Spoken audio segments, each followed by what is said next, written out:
par Olivier Kamitato, alors secrétaire général, claquera la porte pour dire non, mais maintenant le MLC sera isolé à l'espace présidentiel. En plus de Kabila, il y aura un vice-président de son obédience, et en plus du RCD, il y aura son allié de l'ASD, UDPS, et le MLC sera où? Voilà comment on va accorder au MLC le poste de président de l'Assemblée nationale en vertu du Gentleman Agreement.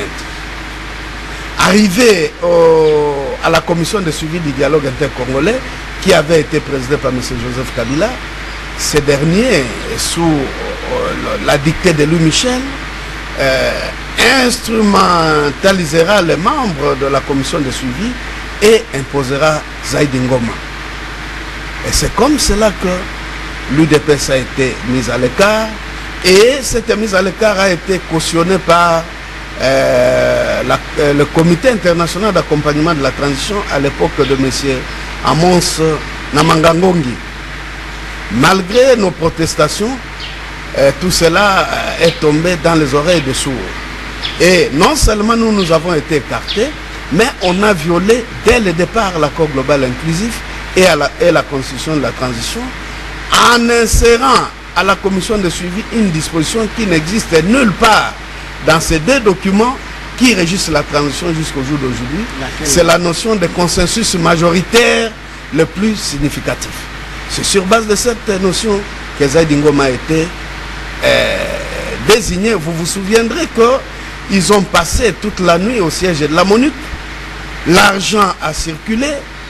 Il y a même une personnalité politique qui a dénoncé en disant que celui qui a perçu le moins a perçu 10 000 $. Bon, donc c'est un peu ça brièvement d'entrée de jeu. On ne vous comprend pas, puisque d'abord j'aimerais d'abord qu'on fasse la rétrospection sur le projet de constitution qui a été proposé. Quelle a été vraiment la vision électorale pour l'UDPS? Est-ce que vous étiez vraiment pour le oui ou bien pour le non? Non, l'UDPS n'a été ni pour le oui, ni pour le non, mais pour le boycott. Pour la raison très simple. La raison, c'est que cette constitution-là, que nous, à l'UDPS, nous appelons Acte de vente du Congo, a été rédigée à l'université de Liège, en Belgique. Est-ce que vous avez des preuves de toutes ces informations? Nous avons des preuves. Il y a même un membre connu du bureau du Sénat qui a accompagné, qui est allé attendre à ce qu'on puisse rédiger cette constitution. Il a eu à le confirmer à travers certaines chaînes de télévision locales ici à Kinshasa. Donc je crois que de ce côté-là, il n'y a pas de doute possible. Cette constitution a été rédigée à l'université de Liège. Et c'est pourquoi nous l'appelons acte de vente du Congo, parce que les intérêts profonds du peuple congolais n'ont pas été garantis. Cette constitution a été rédigée à la taille de M. Joseph Kabila. Or, à travers le monde, les constitutions sont correctives et événementielles. Correctives, pourquoi? Parce que ça corrige certaines bavures commises à une époque déterminée de la vie d'un pays déterminé. Et événementiel, ça part toujours de certains événements, et pour pouvoir corriger et donner des orientations progressistes et positives pour la suite de la marche de la nation. Voilà pourquoi, comme les Congolais eux-mêmes n'ont pas rédigé cette constitution, les dispositions suicidaires qui y sont intégrées ne sont pas pour les intérêts profonds du peuple congolais. Monsieur Bomanza, nous allons faire allusion à cette disposition tout à l'heure là, puisque nous allons parler des élections, bien entendu.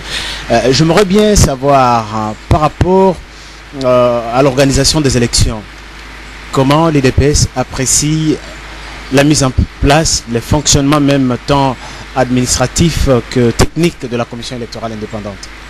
Oui, je l'avais effleuré tout à l'heure là, je crois que je l'ai dit. D'abord, la composition de la commission électorale indépendante a été faite sur des bases clientélistes et sentimentales.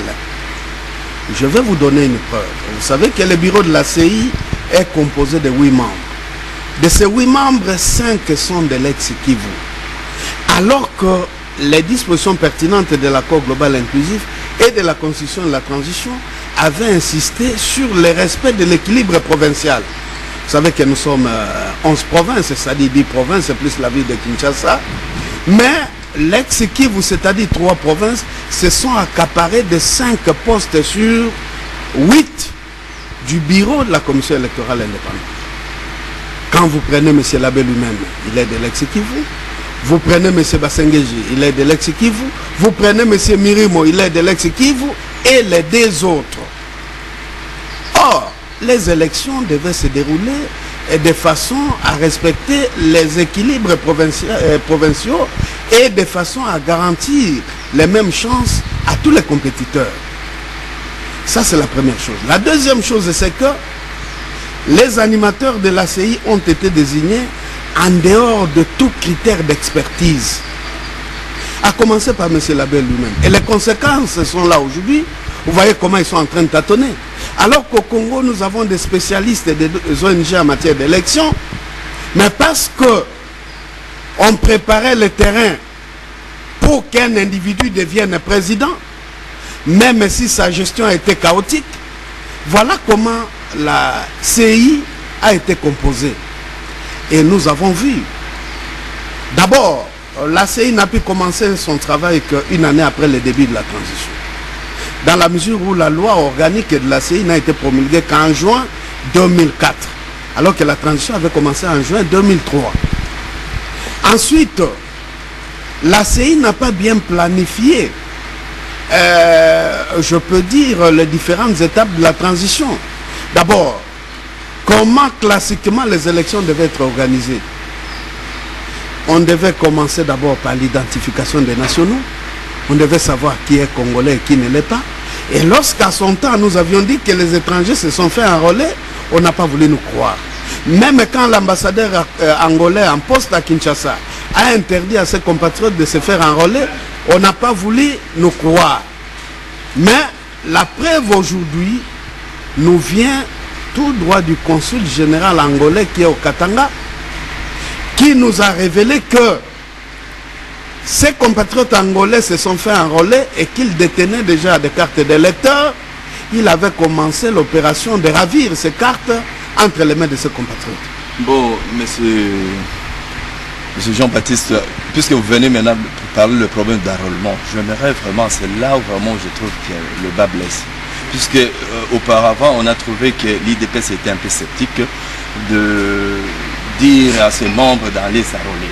Mais subitement, vous commencez maintenant à réclamer pour qu'on puisse peut-être ouvrir le bureau et puis le membre de l'IDPS. Mais pourquoi ce changement, hein? Puisque là, on n'arrive pas à comprendre exactement quelle est la vraie politique de l'IDPS. Tantôt, il dit non, tantôt, il dit oui. C'est comme si le matin, vous avez d'autres idées et les soirs, ça arrive, vous commencez maintenant à changer. Vous mettez quand même à confusion générale.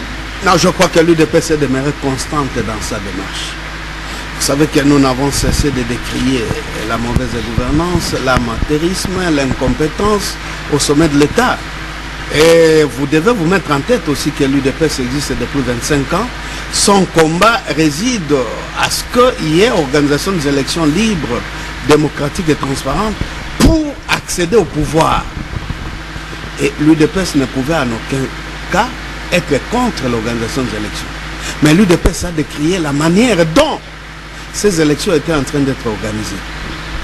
Mais vous me posez la question de savoir comment est-ce que nous avons accepté de nous impliquer au processus électoral. La réponse est bien simple. D'abord, nous n'avons cessé de décrier. Pendant que les portes sont déjà fermées. Non, les portes ne sont pas fermées. Vous savez que nous avons au jour d'aujourd'hui un choix à opérer, nous Congolais. C'est-à-dire nous devons opter pour la paix ou pour le chaos. Et l'on ne peut pas concevoir qu'il y ait élection au Congo sans UDPS. Ces élections ne seraient pas crédibles.